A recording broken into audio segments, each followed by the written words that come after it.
Hey guys, so this is the tutorial for those of you that want to 3D print a portion of your project in order to make your cast. Remember, this is not a requirement for the exercise, but if you do want to 3D print, this is how I suggest you go about doing it. Okay, so as you can see here, I have all these different components, right? Here it shows the intersecting. I'm going to hide our cube here for just a second, but here it shows my three intersecting Euclidean forms. I actually have one cylinder and two cones, right? And if you remember, that's going to produce some very, very complex intersections that would be very difficult to build otherwise. So I'm going to go ahead and show that again. Here it shows, what that, if I were to cast that cube with those subtractions, what that would look like, right? And so you can see here, that's exactly what we're talking about, these very beautiful curves that are three-dimensional, but that are really actually very hard to think about how we would build them, right? So there's that object.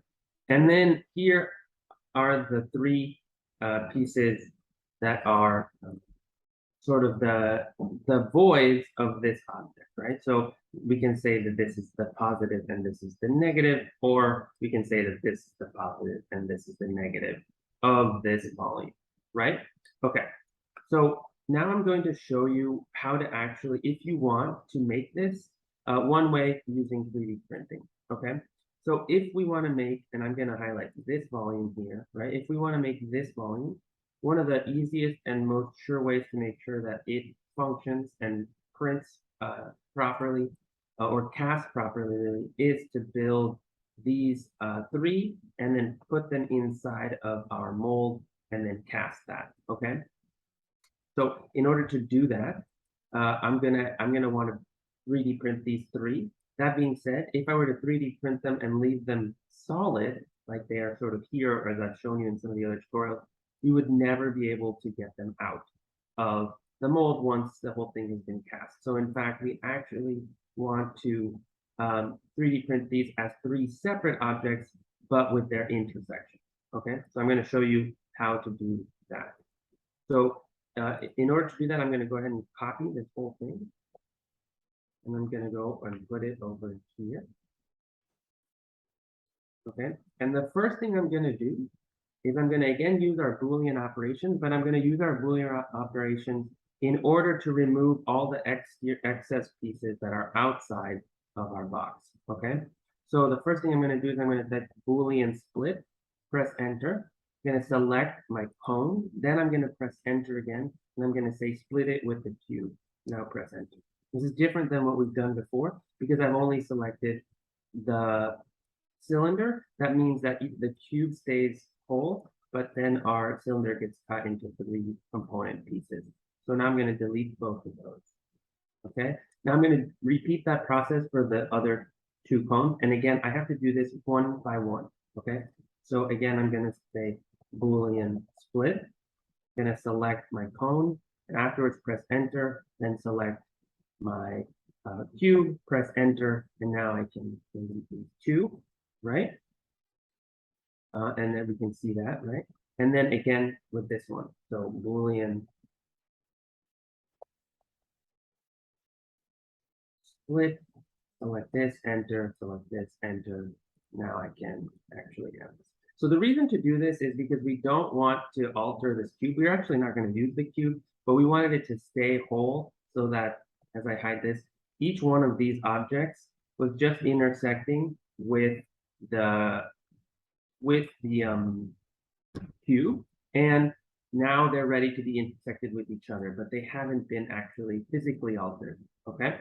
Just yet on the interior part of the cube, volume of the cube. So I'm going to go ahead and show that cube again.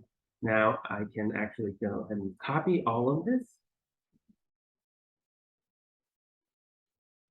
so we don't lose it. Now I can delete that cube. And now I'm ready to do the next step. The next step is I'm actually now going to use these to intersect each other and essentially carve out of each other the pieces that are intersecting. Okay, I'm going to do this procedurally so that one of the pieces stays completely whole. One of the pieces has one cut out as it intersects with the other one. with the one that's completely whole. And then the third piece has two cutouts as it intersects with the other two. Okay? So again, I'm going to do a Boolean split. And I'm going to select now, in this case, this object, press enter. I'm going to split it with this one. Okay, so now I'm going to hide this real fast. You'll see this one is now split into these two pieces, right? But if I delete this piece, it'll show. Now I know that this and this sort of fit perfectly into each other right there. Okay, great. And I'm going to repeat that process with this one. So now I'm going to do Boolean split. I'm going to select this, press enter, and then select this, press enter. So now this one, I can hide this.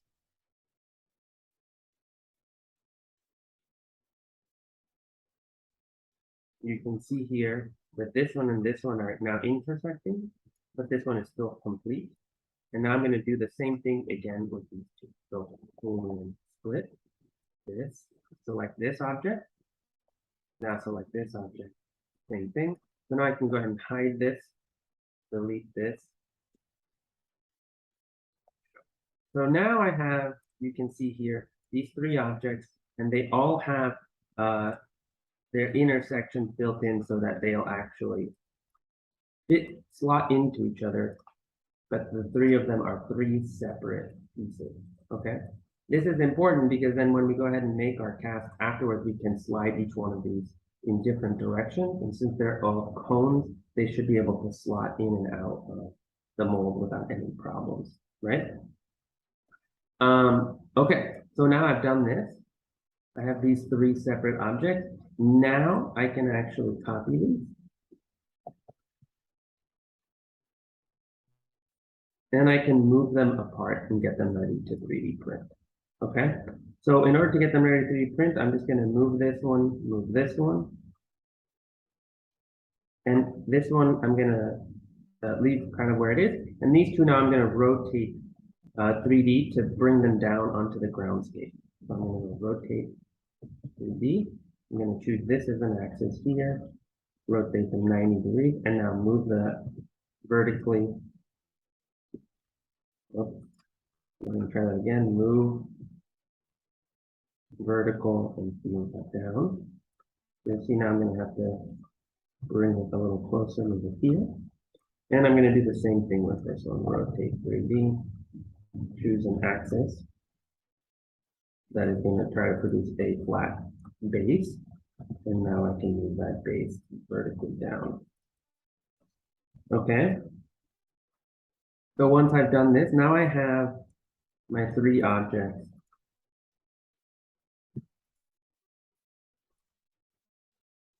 That are ready to be 3D printed.